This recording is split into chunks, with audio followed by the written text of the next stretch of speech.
ಒಂದ್ಸಲಿ ನೋಡಿ ಕಡೆ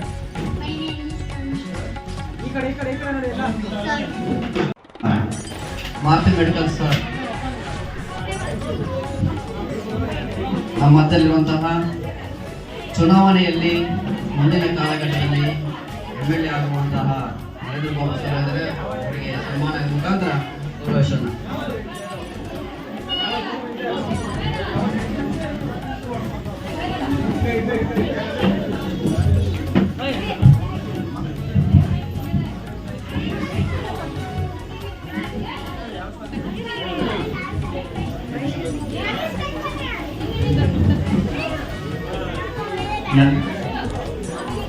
ಬರಲಿ ಎಲ್ಲರೂ ಇಲ್ಲ ನಮ್ಮ ಮೇರೆದಲ್ಲಿ ಬಿಡಲ್ಲ.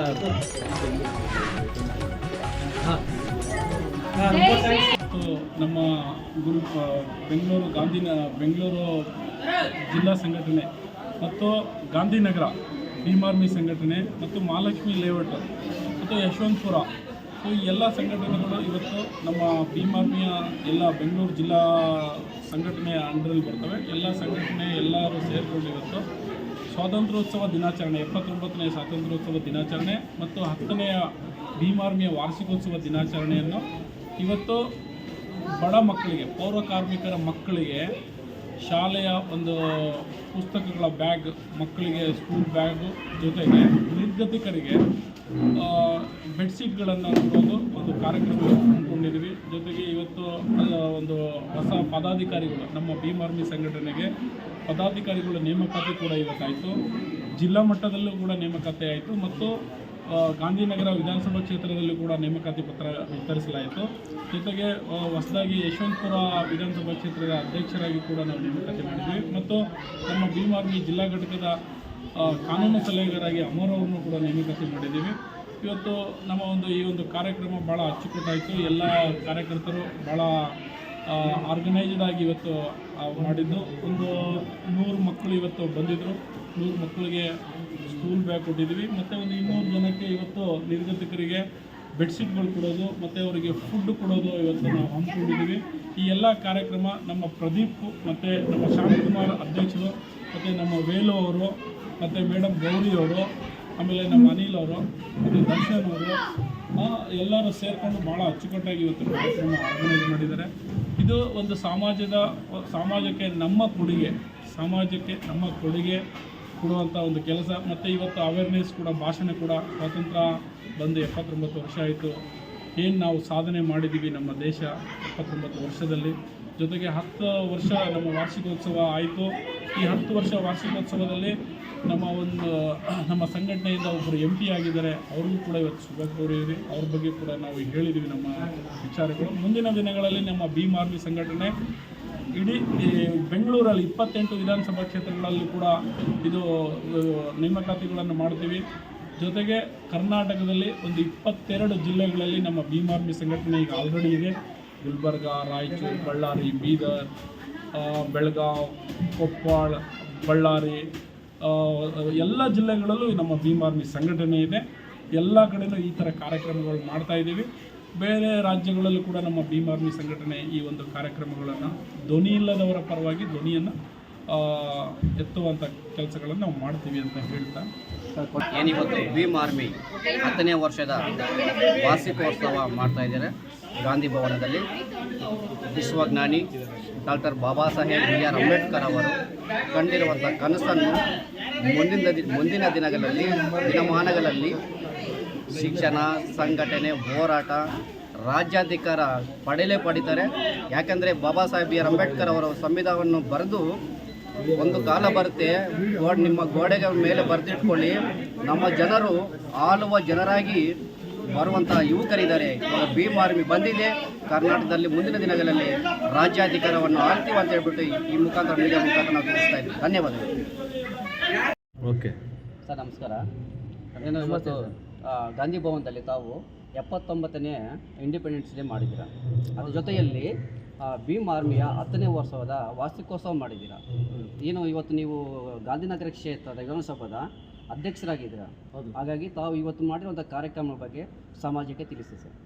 ಸರ್ 79ನೇ ವರ್ಷದ ಇಂಡಿಪೆಂಡೆನ್ಸ್ ಡೇಗೆ ಇವತ್ತು ನಾವು ಎಲ್ಲ ನಮ್ಮ ಭೀಮ್ ಆರ್ಮಿ ಟೀಮ್ ಎಲ್ಲ ಸೇರಿ ಒಗ್ಗಟ್ಟಾಗಿ ಇವತ್ತು ನಾವು ಈ ಒಂದು ಕಾರ್ಯಕ್ರಮ ಮಾಡಿದ್ದೀವಿ. ಹಾಗೂ 10ನೇ ವರ್ಷದ ಭೀಮ್ ಆರ್ಮಿ 10ನೇ ವರ್ಷದ ಆ್ಯನಿವರ್ಸರಿಗೆ ಇವತ್ತು ನಾವು ಮಕ್ಕಳಿಗೆ ಬುಕ್ಸು ಮತ್ತು ಬ್ಯಾಗ್ಸು ಎಲ್ಲ ಬೆಡ್ಶೀಟು ಕೊಡ್ತಾಯಿದ್ದೀವಿ. ಆಮೇಲೆ ಇನ್ನೊಂದು ಕೆಲವು ಕಡೆ ಇವಾಗ ರೈನ್ ಇದೆ, ಮಳೆ ಬರ್ತಾಯಿದೆ, ಭಿಕ್ಷುಕರು ಇರ್ತಾರೆ, ಮತ್ತೊಬ್ಬರು ಇನ್ನೊಬ್ರು ರೋಡಲ್ಲಿ ಮಲಗಿರ್ತಾರೆ. ಆ್ಯಕ್ಚುಲಿ ಅದೆಲ್ಲ ನೋಡಿದ್ದೀವಿ ನಾವು. ಅದನ್ನು ನೋಡಿ ಡಿಸೈಡ್ ಮಾಡಿ ನಮ್ಮ ರಾಜ್ಯಾಧ್ಯಕ್ಷರಾದ ರಾಜಗೋಪಾಲ್ ಸರ್ ಹತ್ರ ಮಾತಾಡಿ ನಾವು ಒಗ್ಗಟ್ಟಾಗಿ ಟೀಮು, ನಮ್ಮ ಭೀಮ್ ಆರ್ಮಿ ಟೀಮೆಲ್ಲ ಸೇರ್ಪಡೆಯಾಗಿ ಇವತ್ತು ನಾವು ಬೆಡ್ಶೀಟು ಮತ್ತು ಅನ್ನ, ಊಟ ಮತ್ತು ನೀರು ಬಾಟ್ಲು ಆ ಥರ ವ್ಯವಸ್ಥೆ ಎಲ್ಲ ಮಾಡಿದ್ದೀವಿ ಸರ್. ಸರ್, ಭೀಮ್ ಆರ್ಮಿ 10ನೇ ವರ್ಷದಲ್ಲಿ ವಾರ್ಷಿಕೋತ್ಸವದ ಅಂಗವಾಗಿ ನೀವು ಮಾಡಿರುವಂಥ ಒಳ್ಳೆಯ ಕಾರ್ಯಕ್ರಮನು ನಿರ್ಗತಿಕರಿಗೆ ಮತ್ತು ಬಡವರಿಗೆ ಅನ್ನದಾನ ಮಾಡಬೇಕು, ಬೆಡ್ಶೀಟ್ ಕೊಡಬೇಕಂತ ಒಂದು ಮಾನವತಾ ಹೃದಯ ನಿಮ್ಗೆ ಹೆಂಗೆ ಬಂತು? ಇದು ಯಾರಿಂದ ನೀವು ಕಲಿತ್ರಿ? Sir, Baba Saheb ಅಂಬೇಡ್ಕರಿಂದ sir. ಯಾರೋ ಒಬ್ಬರು ಹೇಳಿದರು, ಇವತ್ತು ಬಾಬಾ ಸಾಹೇಬ್ ಅಂಬೇಡ್ಕರ್ನೇ ಬೆಳೆಯೋಕ್ಕೆ ಬಿಟ್ಟಿಲ್ಲ, ನಿಮ್ಮನ್ನ ಬಿಡ್ತಾರೆ ಅಂತ ಕೇಳಿದರು ಒಂದು ಕ್ವಶನು. ಅವ್ರು ಒಂದೇ ಮಾತು ಹೇಳಿದ್ದೀನಿ, ಬಾಬಾ ಸಾಹೇಬರು ನಮಗೆ ಫುಲ್ ಶಕ್ತಿ ಕೊಟ್ಟಿದ್ದಾರೆ, ಹೋರಾಟ ಮಾಡೋ ಪವರ್ ಕೊಟ್ಟಿದ್ದಾರೆ, ಎಲ್ಲ ಕೊಟ್ಟಿದ್ದಾರೆ. ಅವ್ರು ಮಾಡೋಕ್ಕಾಗಲಿಲ್ಲ ಅಂದರೂ ನಮ್ಗೆ ಶಕ್ತಿ ಕೊಟ್ಟಿದ್ದಾರೆ, ನಾವು ಮುಂದಕ್ಕೆ ಮಾಡೇ ಮಾಡ್ತೀವಿ. ಅಂದರೆ ನೀವು ಬಾಬಾ ಸಾಹೇಬ್ ಅಂಬೇಡ್ಕರ್ ಅವರ ಒಂದು ಆದರ್ಶ ತಗೊಂಡು ಅವರ ಒಂದು ಏನು ನೀರಲ್ಲಿ ಮಣ್ಣು ಥರ ಹೋಗ್ದಂಗೆ ಬಂಡೆ ರೀತಿಯಲ್ಲಿ ನೀವು ಕಲ್ಲಿನ ಬಂಡೆ ರೀತಿಯಲ್ಲಿ ನೀವು ಎದೆಗುದ್ದು ನೀವತ್ತು ಕಾರ್ಯಕ್ರಮ ಮಾಡ್ತಾ ಇದ್ದೀರಾ. ಹೌದು, ಖಂಡಿತವಾಗ್ಲೂ ಸರ್. ಮುಂದಿನ ದಿನಗಳಲ್ಲಿ ಯಾವ ರೀತಿಯಾಗಿ ಸಾಮಾಜಿಕ ಬಾಬಾ ಸಾಹೇಬ್ ಅಂಬೇಡ್ಕರ್ ಅವರ ಒಂದು ವಿಚಾರವಾದವನ್ನು ಯಾವ ರೀತಿ ತಗೊಂಡು ಹೋಗ್ತೀರಾ? ಸರ್, ನಮ್ಮ ಶಕ್ತಿ ಎಲ್ಲಿದೆಯೋ ಅವ್ರು ಎಷ್ಟು ಶಕ್ತಿ ಕೊಟ್ಟಿದ್ದಾರೆ ಅಷ್ಟು ದೂರ ನಾವು ತಗೊಂಡು ಹೋಗ್ತೀವಿ ಸರ್. ಸಮಾಜ ಸೇವೆ ಮಾಡ್ತೀವಿ ಸರ್, ನಮ್ಮ ಕೈಲಾದಷ್ಟು ಸಮಾಜ ಸೇವೆ ಮಾಡ್ತೀವಿ. ಆಮೇಲೆ ನಾನು ನೋಡಿದಾಗೆ ನಿಮ್ಮ ಪಾಂಪ್ಲೆಟ್ಸಲ್ಲಿ ಯಾವುದೇ ಒಂದು ರಾಜಕೀಯ ಪಕ್ಷದನೋ ಒಂದು ಲೋಗನ್ ಆಗಿಲ್ಲ, ಯಾವುದೋ ರಾಜಕೀಯ ನಾಯಕ ನಾವು ಹಾಕಿಲ್ಲ, ಆದರೂ ಸಾಮಾಜಿಕ ಮಾಡ್ತಾ ಇದ್ದೀರಾ. ಹೌದು ಸರ್, ನಾವು ರಾಜಕೀಯಕ್ಕೆ ಅದು ಇದು ಅಂತೆಲ್ಲ ಅದರಲ್ಲಿ ಮಾಡಿಲ್ಲ ಸರ್. ಅಂದರೆ ಬಾಬಾ ಸಾಹೇಬ್ ಅಂಬೇಡ್ಕರ್ ಅವರು ರಾಜಕೀಯಕ್ಕೆ ಒಂದು ಓಟ್ ಕೊಟ್ಟಿದ್ದಾರೆ, ಅವರು ನಿಮ್ಮ ಕಾರ್ಯಕ್ರಮಕ್ಕೆ ಬರಬೇಕಾಗಿತ್ತು ಅನ್ನೋದನ್ನು ಸಹ ನೀವು ಒಂದು ಬಯಸ್ತಾ ಇದ್ದೀರಾ ಎಲ್ಲ ಪಕ್ಷಗಳನ್ನು. ಹೌದು, ಬಟ್ ನಾವು ಪೊಲಿಟಿಕ್ಗೆ ಹೋಗಲ್ಲ ಸರ್. ಯಾವುದೇ ಪೊಲಿಟಿಕಲ್ ರಾಜಕೀಯ, ಯಾವುದೇ ರಾಜಕೀಯಕ್ಕೂ ಹೋಗಲ್ಲ. ನಮ್ಮ ರಾಜಕೀಯ ಒಂದೇ, ಬ್ಲೂ ರಾಜಕೀಯ. ನೀಲಿ ಬಾಬಾ ಸಾಹೇಬ್ ಅಂಬೇಡ್ಕರ್, ನೀಲಿ ಸಾಮ್ರಾಜ್ಯ, ಅದೇ ಒಂದು. ಮತ್ತು ನಿಮ್ಮ ರಾಷ್ಟ್ರೀಯ ಅಧ್ಯಕ್ಷರಾದಂಥ ಆಜಾದ್ ರವಣ್ಣ ಅವರಿಗೆ ತಾವೇನು ಹೇಳ್ತೀರಾ? ಸರ್, ಇವತ್ತು ಭೀಮ್ ಆರ್ಮಿ ಅಂದರೆ, ಇವತ್ತು ಬಾಬಾ ಸಾಹೇಬ್ ಅಂಬೇಡ್ಕರ್ ಒಂದು ಸಂಘಟನೆ ಅಂದರೆ, ಒಂದು MP ಆಗಿದ್ದಾರೆ ಅಂದರೆ ತುಂಬಾ ನಮಗೆ ಹೆಮ್ಮೆ ಆಗ್ತಾಯಿದೆ ಸರ್. ತುಂಬ ಅಂದರೆ ತುಂಬಾ ಖುಷಿ ಆಗ್ತಾಯಿದೆ. ನಾವು ಎಲ್ಲರಿಗೂ ಹೇಳ್ಕೊತಾ ಇದ್ದೀವಿ, ಮೊನ್ನೆ ಮೀಟಿಂಗಲ್ಲೂ ಹೇಳಿದ್ದೀವಿ, ನಮ್ಮನ್ನ ಏನೋ ಗಲ್ಲಿ ಸಂಘಟನೆ ಅಂತ ಅಂದ್ಕೊಂಬೇಡಿ, ಸಣ್ಣ ಪುಟ್ಟ ಸಂಘಟನೆ ಅಂತ ಅಂದ್ಕೊಂಬೇಡಿ.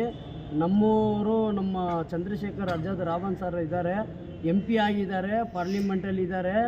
ನಮ್ಮನ್ನ ಏನೋ ಚಿಕ್ಕ ಸಂಘಟನೆ ಅಂತ ಅನ್ಕೊಂಬೇಡಿ ಅಂತ ನಾವು ಹೇಳಿದ್ದೀವಿ ಸರ್. ಆಜಾದ್ ರವನ್ ಅವ್ರಿಗೂ ಸಹ ಶಕ್ತಿ ತುಂಬಿಸಿರೋದು ಭಾರತ ಸಂವಿಧಾನ, ಬಾಬಾ ಸಾಹೇಬ್ ಅಂಬೇಡ್ಕರ್ ಅವರು. ನೀವು ಬಾಬಾ ಸಾಹೇಬ್ ಅಂಬೇಡ್ಕರ್ ಅವರ ಮಾರ್ಗದಲ್ಲಿ ನಡೀತಾ ಇದ್ದೀರಾ. ಹೌದು ಸರ್, ಖಂಡಿತ. ಓಕೆ ಸರ್, ಇಷ್ಟೊತ್ತು ನಿಮ್ಮ ಅನಿಸಿಕೆಗಳು ಹಂಚ್ಕೊಂಡಿದ್ದೀರಾ. Thank you so much. Jai Bhim. ನಾನು ದರ್ಶನ್ ಅಂತ ಗಾಂಧಿನಗರ ವಿಧಾನಸಭಾ ಕ್ಷೇತ್ರ ಉಪಾಧ್ಯಕ್ಷನಾಗಿ ಇವತ್ತು ನೇಮಕಾತಿ ಪತ್ರ ತಗೊಂಡೆ. ತುಂಬ ಖುಷಿ ಆಗ್ತಾ ಇದೆ. ಯಾಕೆ ಅಂತಂದರೆ ಈ ಒಂದು ಸಮಾಜ ಸೇವೆ ಮಾಡುವಂಥ ಅವಕಾಶ ತುಂಬ ಅಪರೂಪಕ್ಕೆ ಸಿಗುತ್ತೆ, ಅದು ನನಗೆ ಸಿಕ್ಕಿದೆ. ಇದೊಂದು ದೇವರ ಕೆಲಸ ಅಂತ ಹೇಳ್ಬೋದು. ಖಂಡಿತವಾಗ್ಲೂ ಎಲ್ಲರಿಗೂ ನಾನು ಪ್ರಾಮಿಸ್ ಮಾಡೋದೇನು ಅಂತಂದರೆ, ಸಂಘಟನೆ, ಹೋರಾಟ, ಶಿಕ್ಷಣ ಈ ಮೂರೇನಿದೆ, ಈ ಮೂರನ್ನು ನಾವು ಪರಿಪಾಲನೆ ಮಾಡಿ ಪಾಲಿಸ್ಕೊತಾ ಹೋಗ್ತೀವಿ. ಖಂಡಿತವಾಗ್ಲೂ ಎಲ್ಲರಿಗೂ ಸಮಾನತೆ ಹಂಚದೆ ನಮ್ಮ ಒಂದು ಮೇನ್ ಉದ್ದೇಶ ಆಗಿರುತ್ತೆ. ಎಲ್ಲರಿಗೂ ಸಮಾನತೆ ಹಂಚ್ತೀವಿ.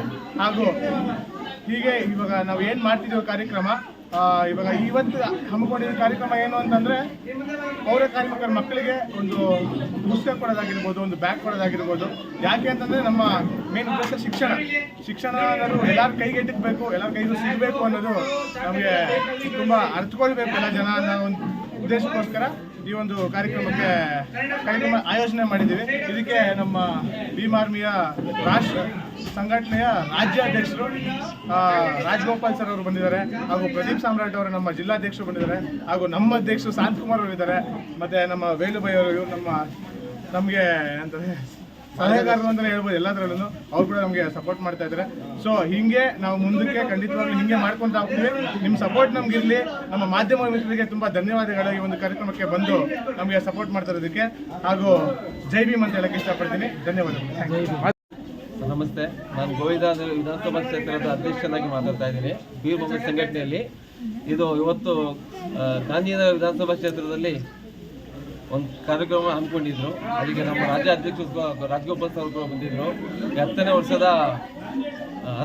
ವರ್ಷದ ಭೀಮ್ ಆರ್ಮಿ ಸಂಘಟನೆಯ ಪದಾಧಿಕಾರಿಗಳಿಗೆ ಪದಾರ್ಪಣಾ ಕಾರ್ಯಕ್ರಮವನ್ನು ಹಮ್ಮಿಕೊಂಡಿದ್ರು.